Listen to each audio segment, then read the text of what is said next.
a peripheral issue. The central issue here is to get the valid, correct, validated results of the election. That one piece of information will solve this entire problem. The rest then is pure obfuscation. Then it's trying to confuse this issue.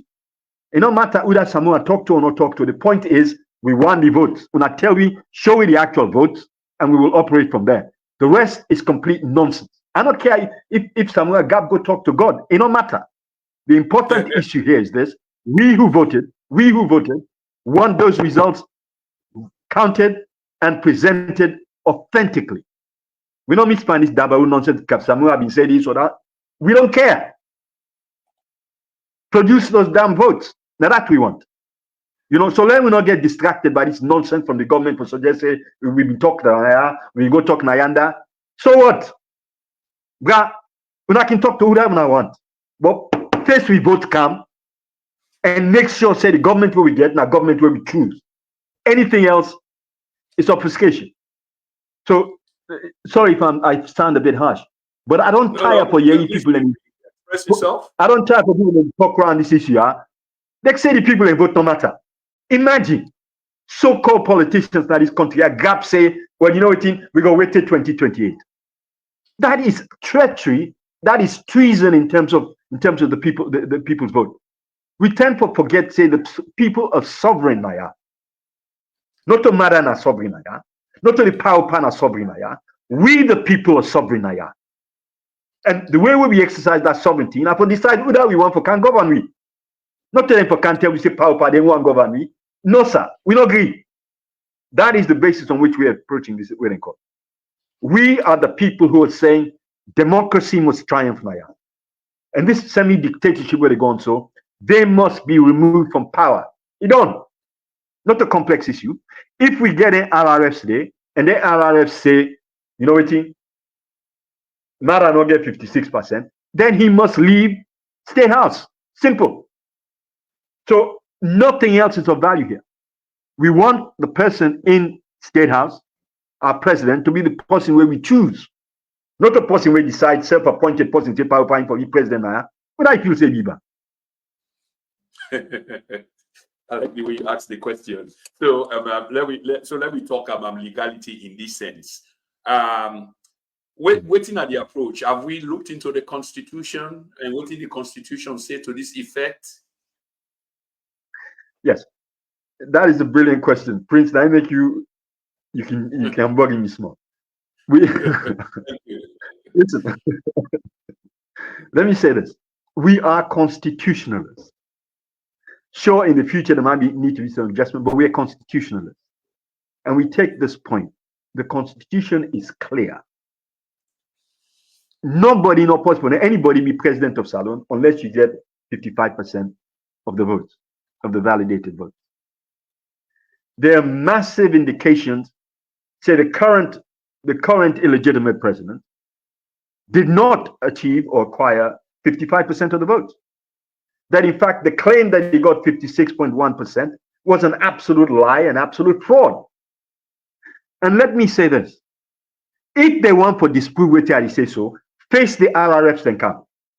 Look at the RRFs and see the RRFs and say, man, I get 56%. And let me tell you, if they do that and it turn out, man, I get 56%, these are the last words you'll hear from me with regard to politics. I'm going to retire completely from politics. Because I would have slandered Mara, I would have slandered the SLPP. Almost unforgivable. But if the RRF, they sure say they don't get that, they must be forced to leave governance. We will not tolerate this illegitimate government. So let me make this point clear. And I think say we for left for yes. Yeah, go on, please. Go on. Yeah, we for left this kind of approach here, where somehow we think we have to beg for our right for our votes to be counted. No, sir. In a democracy, we don't go for beg no one for vote. It's our right. And the result is our right. And you know what's the problem? In part, no, sir. Now we don't vote. This thing should have stopped in the previous election, where in fact the people in they vote for what you call cohabitation. Yeah. Cohabitation.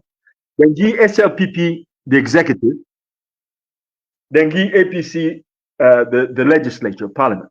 Now that we vote the previous election. What can they do? The first thing they do, then kick out 9 or 10 people, force a speaker.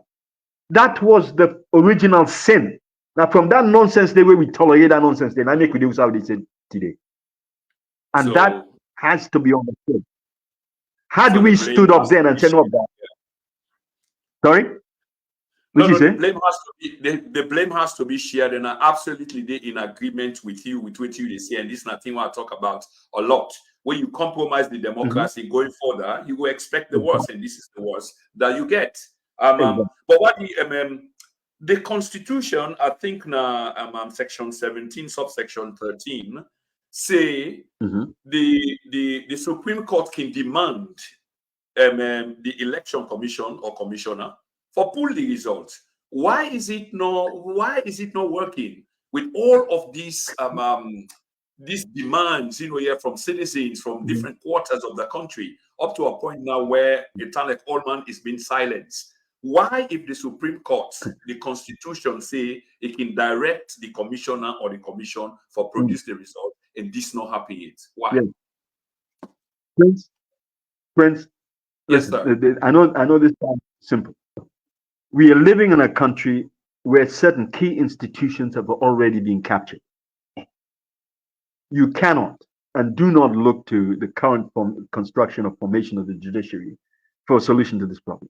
Look, now this same judiciary, now being condoned and approved of the introduction of proportional representation, even though it was clear that that particular process should only be introduced if we don't have constituencies. That is a fact. The same Supreme Court actually authorized a proportional representation. So that tells you where the center of gravity is. The Supreme Court, PPRC, ECSL are all captured institutions. I make no bones about saying that. And this is what the move towards dictatorship has been planning. They have captured key institutions that determine both the election process and the election results. That is what they have done, and we're suffering the consequences of that. And I think it's important that we don't lose sight of that. With regards to the judiciary could have said months ago, briefly, and said, look, listen, hey, when I face them, Kubrian can write back into the program. Famule, this na the TNNT. What I've been saying basically is what I've been saying all along. We are at not just a crisis, but a critical moment in this nation's trajectory. But we cannot overstate or overemphasize this issue. We cannot. The future of this nation, the future of generations to come, is going to be determined by the outcome of this particular struggle. And this is no exaggeration. And I think as a population, we get to understand